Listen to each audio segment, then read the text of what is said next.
They called it the century of progress, the age of steam, iron, and empire. But behind the polished facades of Victorian America, another story was unfolding. By the mid-1800s, tens of thousands of children roamed the streets of New York City, ragged, hungry, invisible. They were the lost souls of industrial progress, and soon a bold social experiment would change their lives forever. The Orphan Train movement began in 1854, when reformers like Charles Loring Brace believed these children could be saved if only they were sent west. Between 1854 and 1929, nearly 250,000 orphans were placed on trains bound for small towns across America, their destinies written on scraps of paper pinned to their coats. To some, it was salvation, to others, exile. Each train carried a promise of family or a lifetime of wandering. This is the untold story of the lost children of the Victorian era. The train rumbled westward through endless plains, carrying the hopes of strangers and the quiet fears of children who barely knew where they were going. Each whistle echoed like a prayer, half dream, half goodbye. Outside the windows, the world opened wide, golden fields, scattered farms, and a horizon that seemed to stretch forever. Inside, the children clutched small belongings, photographs, ribbons, or sometimes nothing at all. Volunteers moved between rows, whispering comforting words no one truly heard. The wheels beat a rhythm against the rails, as if counting down to a new identity, a new name, a new life. At every stop, townspeople gathered by the tracks, farmers, shopkeepers, and couples without children of their own. They inspected the boys' hands, the girls' faces, the way they stood or smiled. Adoption, in those moments, felt less like love and more like an auction under open sky. Some were taken in by kind-hearted families who offered warmth and education. Others found themselves in cold barns, working from sunrise to sunset for nothing but shelter. In the heart of the American frontier, compassion and cruelty shared the same wooden doorstep. As night fell over the plains, the train pressed on toward its next stop. For the children left behind, the journey had ended. For those still aboard, the promise of the West shimmered like the last light of dusk, beautiful, distant, and uncertain.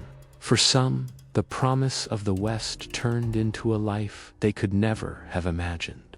New names, new families, new rules. Children became farmhands, servants, and sometimes sons and daughters, depending on the kindness of the home that chose them. But the price of belonging was silence. Letters sent back to New York were rarely answered. Some were returned unopened, others lost to time. And for many, memories of city streets of brothers, sisters, and friends left behind faded like the smoke from the train that brought them here. Not all placements were cruel. In countless towns, orphans found love families who taught them to read, to laugh, to dream again. Those stories rarely made headlines, but they shone quietly in the diaries and memories of those who finally felt seen. But for others, the West became a second kind of wilderness. Beatings, labor, hunger, the same despair they had escaped in the city. And because they were far from anyone who remembered their names, their pain was invisible. By the turn of the century, the orphan train movement had spread across nearly every state. Generations were built on its legacy children, who grew up never knowing their true past, yet helping to shape the future of a nation. They were the forgotten families of America's greatest social experiment. As the years passed, thousands of children vanished into the folds of rural America.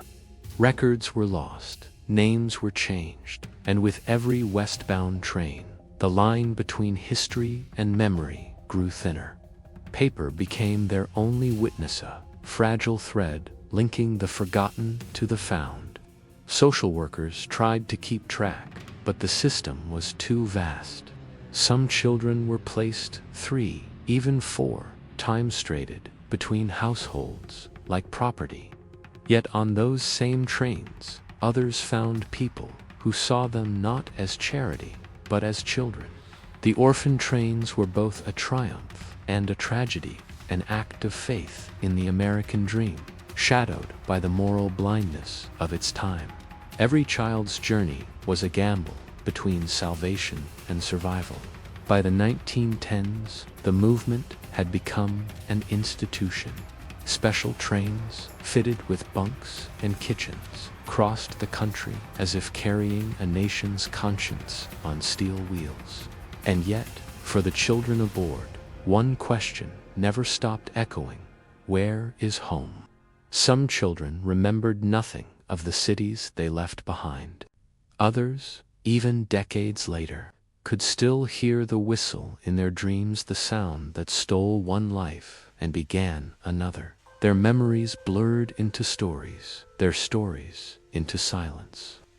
In small towns and schoolhouses across the Midwest, these orphans grew up beside the children of farmers and shopkeepers.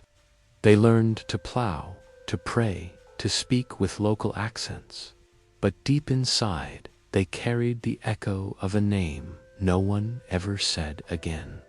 By the time the final orphan train departed in 1929, the world had changed.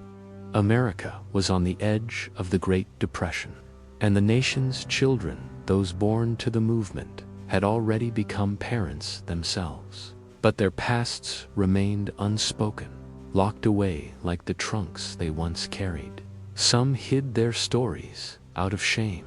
Others told them only in fragments, whispers, passed down through families who never knew the full truth. It was as if the rails themselves had carried away not just children, but entire histories.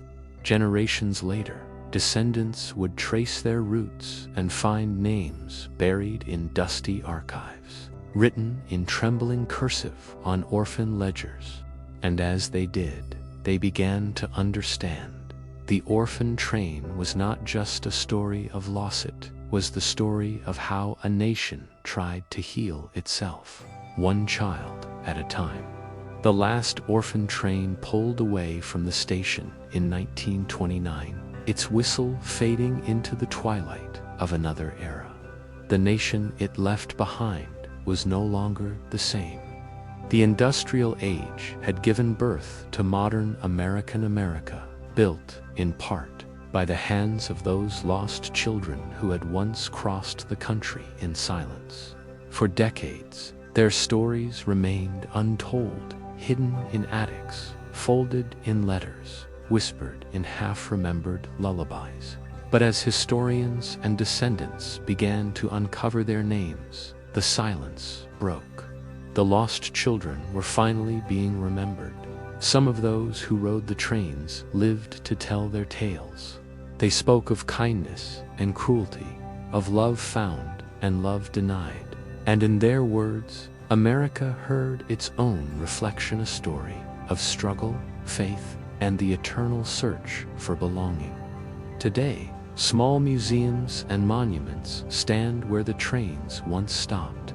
They mark not just the movement of children, but the resilience of the human spirit, the power to endure, to forgive, and to remember. The rails are silent now, but if you listen closely between the rust and the wind, you can still hear the faint rhythm of a distant train, carrying the whispers of children who once crossed a continent in search of a home. They were never just passengers on a train. They were the heartbeat of a forgotten generation, and their echoes still ride the rails of time.